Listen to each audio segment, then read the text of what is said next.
Hello viewers, সকলে কেমন আছেন? আশা করি সকলে ভালো আছেন। আমি অনেক ভালো আছি। আজকে আপনাদের সাথে শেয়ার করব ফেসবুক কন্টেন্ট মনিটাইজেশন থেকে কত টাকা ইনকাম করলাম। চলুন ভিডিওটা শুরু করা যাক। তো ফাইনালি আমার ফেসবুক অফিসিয়াল পেজে ঢুকে গেলাম। তো এখান থেকে আমি আমার প্রফেশনাল ড্যাশবোর্ডে গেলাম। এখানে দেখতে পাচ্ছেন ভিউ 27 মিলিয়ন, আমার পেজে ফলোয়ার্স 92,000। এখান থেকে আমি আবার প্রফেশনাল ড্যাশবোর্ডে গেলাম, নিচে গেলাম একটু। এখানে দেখতে পাচ্ছেন সব কে উঠে রয়েছে। পে আউট, এটা এটা কন্টেন্ট মনিটাইজেশন।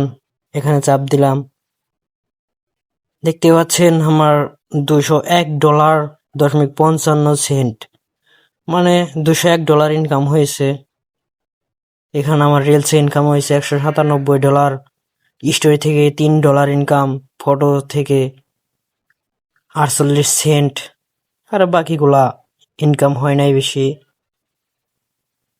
এখান থেকে দেখতে পাচ্ছেন, আবারও দেখাই আপনাদেরকে। তো এখান থেকে আমি চলে আসলাম, বের হলাম। এখন আমি আমার আছি এঙ্গেজমেন্টে। তো দেখতে পাচ্ছেন ভিউয়ার্স, আপনারা দেখতেই পারছেন আমার যত ডলার ইনকাম হয়েছে। এভাবে ইনকাম হলে কিছুদিন পর বড়লোকস হয়ে যাব। সো ভিডিওটা এই পর্যন্তই। সবাই ভালো থাকবেন।